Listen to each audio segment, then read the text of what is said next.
The first thing you need to understand about my farm is that it isn't just land. It's 47 acres of soil turned by my father's hands and his father's before him. It's the red barn with peeling paint that I promised my late wife, Margaret, I'd repaint every summer, a promise I never quite kept. It's the old oak tree by the fence where my daughter, Lily, used to sit with a book, her legs swinging as she asked me endless questions about crops and clouds and whether cows ever got lonely. The farm is history. It is sacrifice. It is love. And on the day of Lily's wedding, it became leverage. The ceremony was beautiful, set in the meadow just beyond the southern field, white chairs lined in perfect rows, mason jars filled with wildflowers, soft music drifting across the grass. Lily looked radiant walking down the aisle, her arm looped through mine, her veil catching sunlight like something spun from heaven itself. "Thank you for everything, Dad," she whispered before stepping toward Ethan. Ethan, tall, polished, ambitious.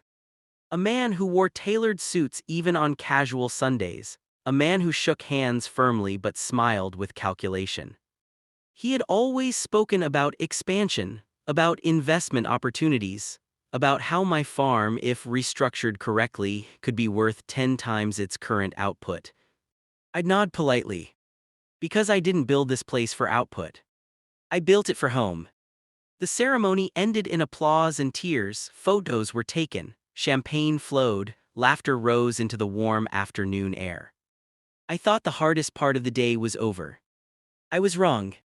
It happened during the reception, just after the speeches.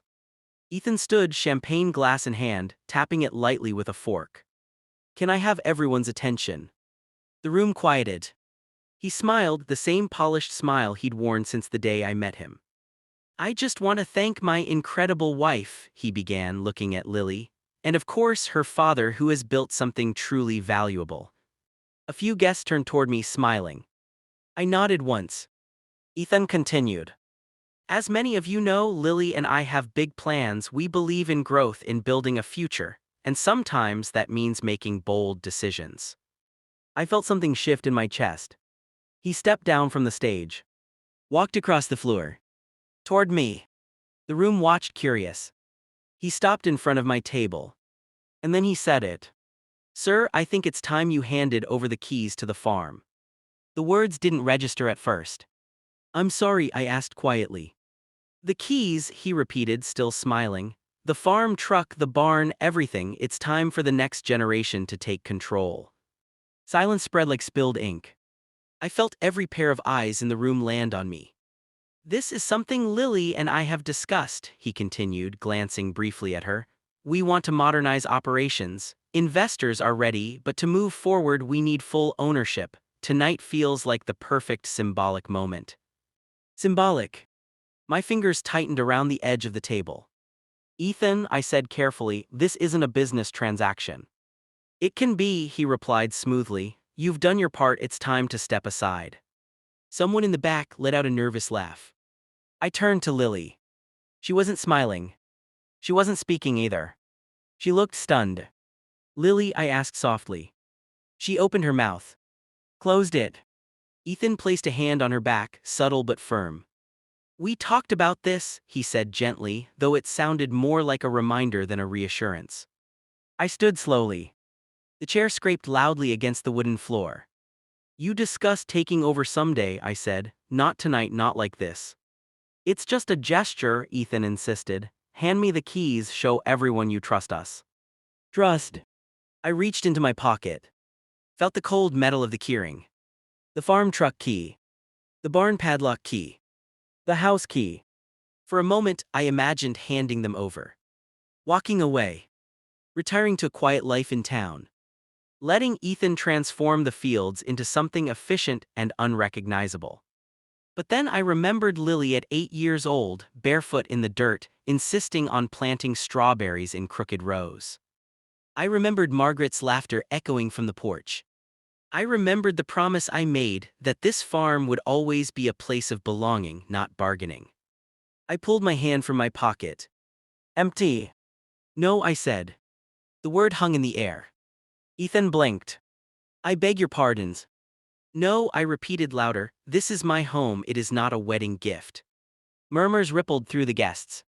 Ethan's smile tightened.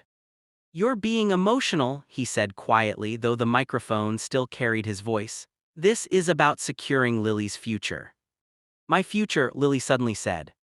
All heads turned toward her. She stepped forward away from Ethan's hand. "My future doesn't require humiliating my father." The room stilled. Ethan's jaw flexed. "That's not what this is," he said sharply. "Then what is it?" she asked, "because this feels like a takeover." He lowered his voice, but anger seeped through. "We talked about expansion, about control." "We talked about ideas," she replied, "not demands, not in front of everyone." She turned to me. "Dad, I didn't know he was going to do this tonight." I searched her face. I saw confusion, embarrassment, and something else. Regret. Ethan exhaled sharply. "This is ridiculous. I'm trying to build something bigger for us. And I'm trying to keep something that already matters," I said firmly. The room had gone completely silent now, even the band stood frozen. I stepped closer to Ethan. "You want to talk about growth?" I said. "Come walk the fields with me at 5 in the morning, learn the land, earn it, then we can talk." His expression hardened. "I don't need to earn something that will legally be Lily's eventually." "That may be," I replied calmly, "but it is not yours and it will never be taken by force or spectacle." Lily removed her veil. Set it gently on the table. "Ethan," she said quietly, "this isn't how family works." He looked at her as though she'd betrayed him. "I can't believe you're siding against me." "I'm not siding against you," she said. "I'm standing for my father." The tension snapped. Ethan let out a humorless laugh. "You're choosing a farm over our future." "No," she answered softly, "I'm choosing respect." He looked around the room, perhaps expecting someone to support him. No one did. After a long, uncomfortable pause, he set his champagne glass down too hard.